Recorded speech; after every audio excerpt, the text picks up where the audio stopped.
We are going to kick off with looking at co-productions and streaming rights and IP retention and how hugely important this is for indie producers who are at the coalface of these very complex issues. We have an industry expert from the University of Copenhagen, Petar Mitric, who has co-authored a report for the European Audiovisual Production Association about IP management. And he's going to share with us some practical strategies of how to better protect your own creative work. Please welcome to the stage.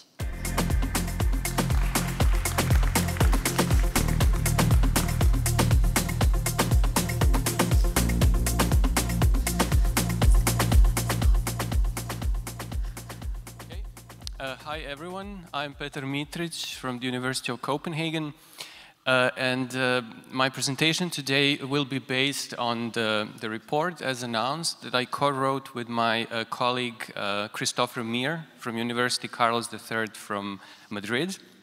And it was a very timely research that we did because, as you could see, all partners in the industry today are looking for proven IP. Partners like, or players like streaming services, broadcasters, Hollywood studios, and small independent companies. And as you can see in the snapshot of these cases from the industry press, there are a lot of individual companies who actually prioritize proven IP over original productions. And that is a nice illustration of these IP-related developments that are happening right now and how proven IP is the key. But IP is a big topic, and if we want to discuss it in the context of European audiovisual sector, film and television, there are these kind of three elements we need to look into.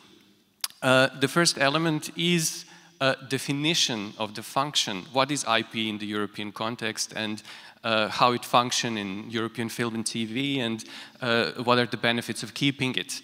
The second element is looking into it from the producer's perspective and how IP defines the business models and how is it affected by streaming services who are also interested in proven IP. And the third perspective is a policy perspective, basically, that tells us how to regulate, how to protect European IP without scaring and chasing away the streaming services that are still essential partner in the industry. The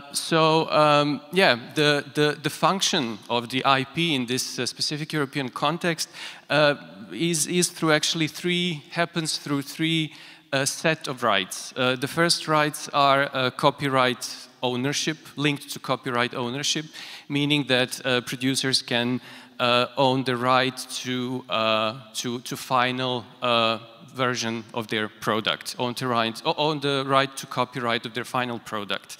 And that works well to keep these sets of rights if the production is a hit, but if it's not, then it's not so beneficial. Then we have derivative derivative set of rights. Those are the rights that allow actually for development of different prequels, sequels, remakes of films, or another season for series, and can be very useful, again, for the series that allow for that.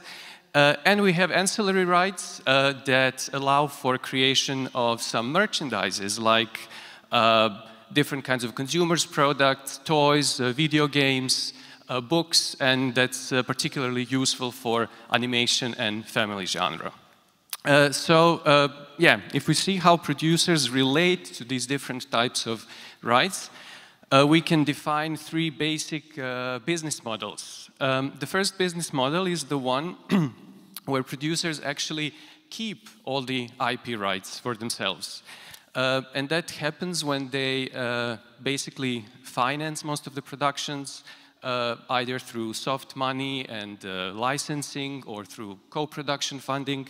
They take all the risks, they develop things creatively, they keep all the editorial freedom to choose the projects, And yeah, in that case, they own it. That's the good point. But the bad point can be that titles which do not have proven IP and do not actually earn a lot of money are not, or bring a lot of money, are not that beneficial to keep.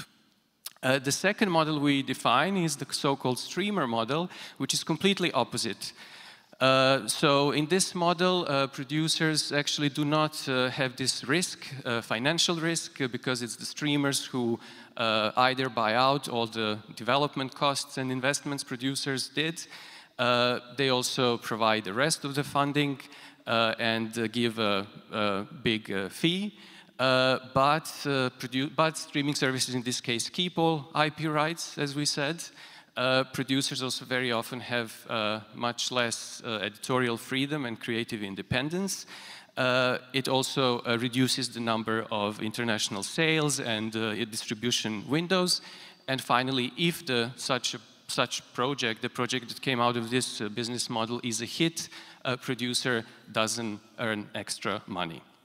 And finally, we have the third model, which is somewhere in the middle. So those are the situations where broadcasters, in case of TV series, or distributors and sales agents, in case of films, initiate the project, do it with production company, and then the positive thing about this model is that they share altogether the revenues, but when it comes to IP, sometimes they are also shared, but sometimes not, because sometimes broadcasters act actually as global streaming services and keep all the IP for themselves, which creates a lot of debates, because is it important that producers keep IP rights in any model, or is it important that IP stays in Europe regardless of who owns them?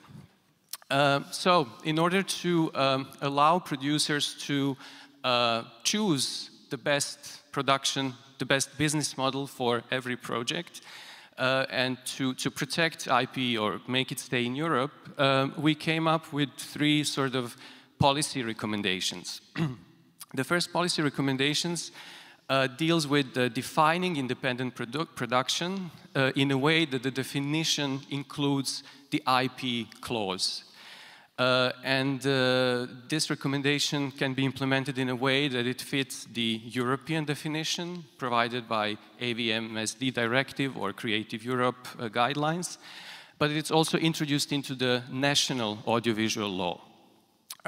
This recommendation would, or this policy action, would stop cases like this series we can see on the screen, Beforeigners. That's the first HBO original in Norway, where actually there was a huge conflict between producers and public film fund that initially financed the series, just because they had two different interpretations of what independent production means. The Norwegian Film Fund thought that IP retention is a must, while producers and HBO thought it's not, and the conflict ended at some kind of a court case where the court ruled that IP does not define independent production, and money ended with the producer, and IP rights ended with HBO and no Max. So yeah, this conflicts like this also pose a question if the independent model, the model I presented the first, where producers keep all the rights, should be actually a precondition for a production getting certified or proven as independent production, or should it be more stretched? The second recommendation comes out directly from the first one, because it invites policymakers to basically define European work as independent production where producers keep IP. More directly, the best example are the European quotas on streaming services to include European titles in their catalogs. According to this rule, then a lot of European works where producers keep the rights would be available. That additionally apply to national sub-quotas if they are introduced to this system. And the third recommendation deals with the education of producers about management of IP rights and raising awareness of the relevance of IP rights. There are a lot of good examples how companies are very well aware and very well versed in handling the IP rights.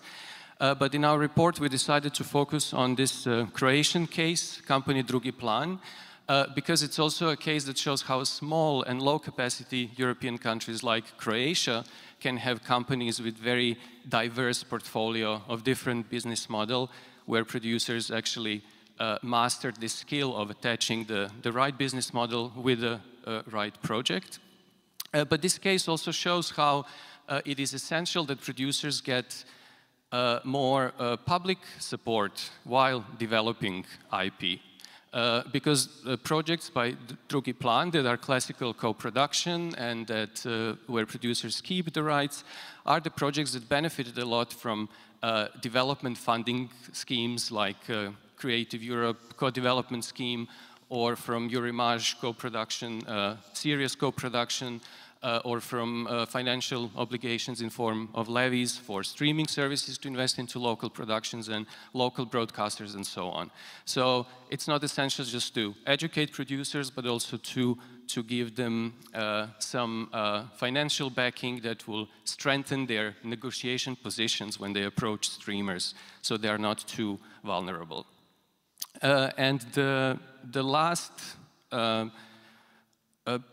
element of this kind of educational recommendation is the age difference, the difference between two generations of producers, the younger one and the more senior ones.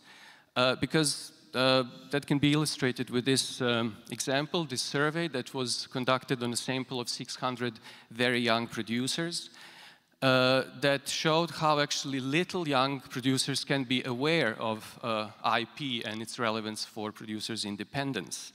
As you can see, most of them, or a big majority of them, identified independence with aesthetic quality of cinema, like indie quirky films, whereas most of them also don't see long-term use of keeping IP. And the big majority of them would, without thinking, actually give all IP rights to streaming services in case streaming services would like to come along in their production, because they see more value in collaborating with them. Yeah, so this is just a sign that there is a long way, and that raising awareness and educating producers and debates about this topic are still essential, and that there are a lot of gaps between generations and also between countries of different sides and from different parts of Europe. Yeah, those are essentially just like the most important conclusions from the report. If you want to read more, especially about specific case studies, you're more than welcome to read the report that's available online in its integral version. Or in my new book that's about to come in August, where a specific part of the book is actually dedicated to these collaboration between streaming services and European independent producers. Yeah, or just we continue discussion directly. Thank you.